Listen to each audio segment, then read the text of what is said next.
Open CapCut on your PC. Import your video by clicking the Import button or dragging and dropping your video file into the media library. Drag the video to the timeline and resize it.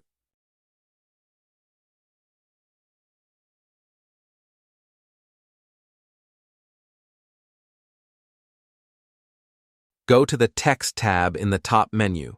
Choose a text style or click Add Text to create a basic text layer.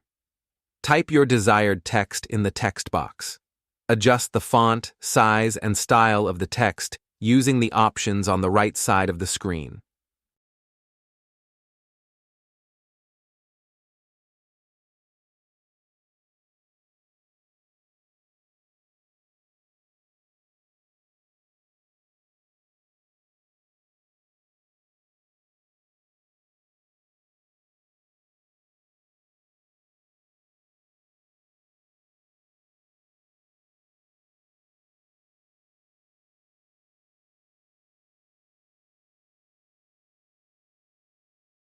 Move the video layer above the text layer in the timeline.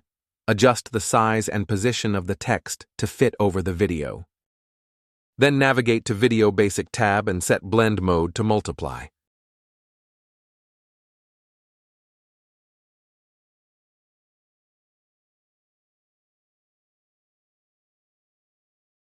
You can also decrease the size of video. By this way, the text will cover most of the video. If you want to make your text stand out, try adding a drop shadow effect. Also, don't forget to save your project frequently to avoid losing progress.